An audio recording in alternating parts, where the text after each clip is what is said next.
Welcome to the second installment of my 100 Battles in series. Today I am featuring the Type 62 Dragon, the Chinese Tier 7 Premium Light Tank. It has got a Tier 7 gun, Tier 7 turret, Tier 7 tracks, but only a Tier 5 engine. But because it weighs just 21 tons, this is not a problem for it. First the good, it is the fastest level 7 tank that you can get at 60 kilometers per hour. It is the quickest level 7 tank to be able to turn it on the spot. It is the quickest level 7 tank to be able to turn its turret. And it is the joint best view range of any tier 7 tank at 260 meters. The bad, it has got the second worst aim time of any tier 7 tank, the second worst gun depression with 7% of any tier 7 tank, and the ugly, well, just look at the armor, or rather lack of it. It is like driving around in a paper bag. I am going to equip it with the multi-purpose restoration pack, the food option and the adrenaline. And to counteract the poor aim time, I am going to give it an enhanced gun laying drive. I always equip every tank I have with the gun rammer, and to enhance its view range I'm going to give it some coated optics. Right, it's time to take this tank for a spin. I will see you back here in 33 battles.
Welcome back. Well, everything seems to be going well so far. We have played 33 battles, got 22 victories, just 10 defeats and 1 draw. Still a long way to go, so I will see you back here after another 33 battles.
just played my last 33 battles with 16 wins, 16 losses and 1 draw, which is less than 50% win rate, I have discovered that you cannot play the Type 62 Dragon when you're tired. I was playing it late into the night and my stats have suffered as a result. Okay, still 34 battles left to go. See if I can recover this somewhat. I'll be back then and give you my conclusions on the tank. See you soon.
Well, I've finally finished my last 100th battle in the Type 62 Dragon. The last 34 were the best, with 24 wins and 10 losses, and nearly a 70% win rate. Puts my final total stats for the tank for up to 62 wins, 36 losses and 2 draws, which is pretty good, what I'd expect for a premium tank. Okay, my conclusions. Well, first of all, you cannot play this tank when you're tired. You need your wits about you. You have to be able to make split decisions. You need to be able to drive accurately and quickly. You need to be able to shoot on the move. And when you're tired, you just get into slogging matches. You can't be bothered. You do things badly. With heavy tanks, you can get away with being tired because you're moving slower, so your slower brain can cope with that. Same with tank destroyers. But when you're playing a fast tank, especially a light tank, you just cannot do it well unless you've got a clear mind. So I would call this tank a Muhammad Ali of tanks. It floats like a butterfly and stings like a bee. In other words, you have to know when to run away. Then you use your speed, you get to the other side of the battlefield, you pop up and you start hitting the back or the sides of the enemy. With the lack of preferential matchmaking, you're frequently coming up against level 9 tanks, and you cannot brawl against a level 9 tank. You have to be able to get to the other side of the battlefield where you can expose their weaknesses. The money making potential of this tank is pretty good, 20,000, 30,000, 40,000 credits on a win. It gives you great light tank crew experience at level 7, something which previously you would have only got at level 5, so that's great as well. But I've saved what I think to be the most important piece of advice I can give you to last, and that is this. If you can survive to the end of a battle in this tank, that is when it becomes most effective. If you rush into the enemy right at the beginning of the battle, you're going to have 6-7 guns trained on you, knowing you're a threat, trying to eliminate you. You'll find people chasing you all over the place just to get rid of you. But if you can use the first few minutes of the battle to use your speed to get into a great position, maybe do a bit of sniping, ignore the criticism that will come your way from the rest of your team. However, when the enemy team are down to their last 3 or 4 players, or they're spread out across the battlefield, then you come into your own. You head for the nearest exposed tank, you do the circle of death on it, you distract it for the rest of your team to be able to destroy it, and then you move on to the next and the next and the next. You can't do it at the beginning, but you are absolutely devastating at the end of a battle. Right, the last thing I'm going to do is show you a battle which I think demonstrates both the good and the bad about this tank. It isn't a battle that I win, but it is a good demonstration of the good and the bad of this tank. Right, let's roll out. Okay, so first thing I'm going to do is not rush headlong into the enemy. Instead, I'm going to scoot over to this ridge and take up a sniping position and try and catch the enemy making a dash for the cap across the lake.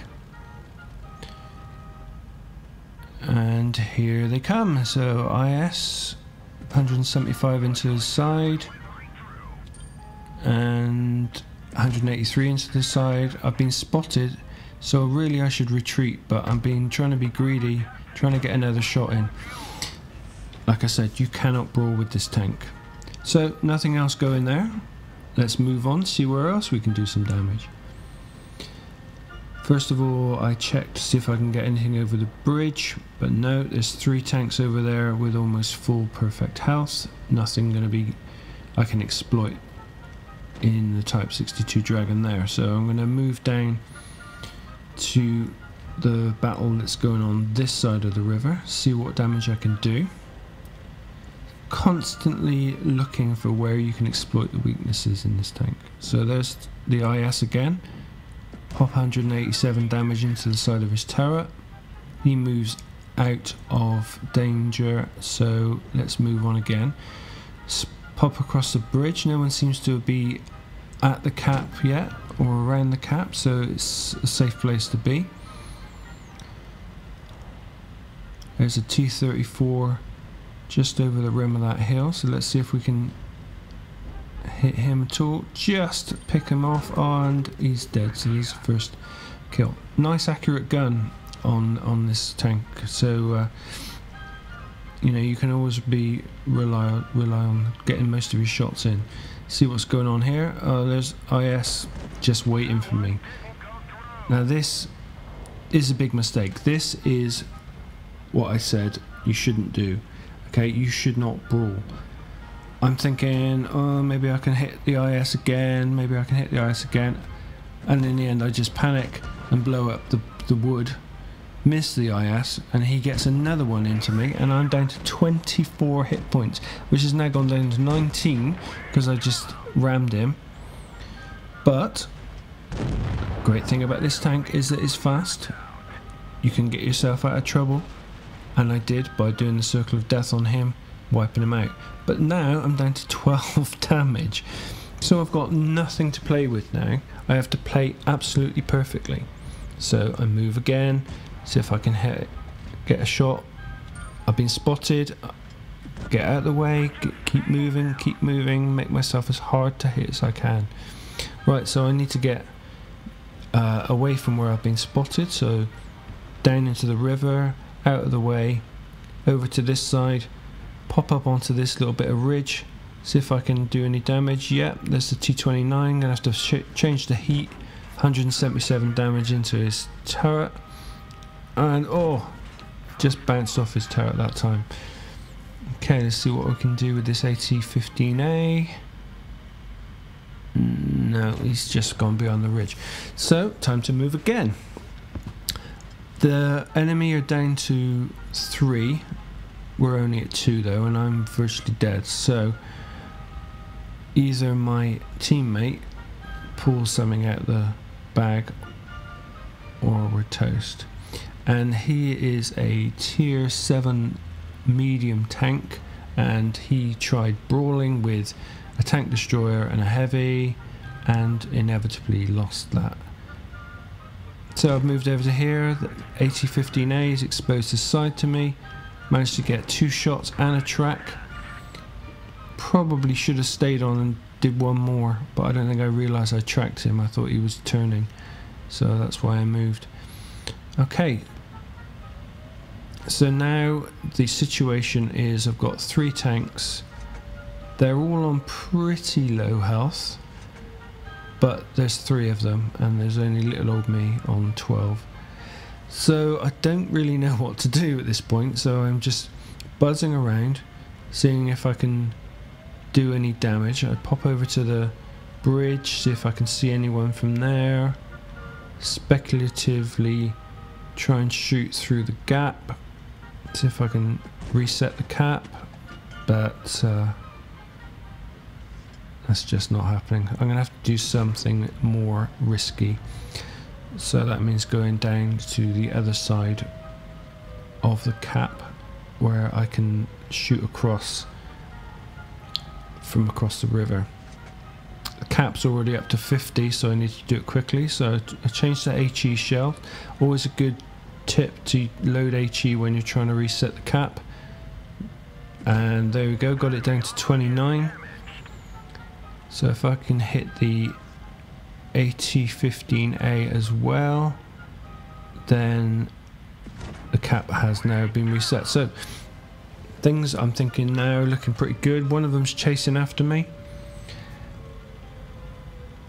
I think he's only one shot, so if I can take out this IS, so I load up premium ammo, think that puts it down to 2 on 1. But that T29, good player, he didn't wait on the cap, he came and took me out. So there you go, shows how good this tank can be at the end of a battle. In other battles I could have maybe even won that, maybe not, but if I had one other teammate who was pretty good, we could have won that, yeah. Okay, this video has gone on far too long, so I'm going to sign off now. My name is Chris, my gamer tag is Pradeem1. Please subscribe, leave any comments that you have below, and the next 100 battles will be 100 battles in the IS-3. So I'll see you soon.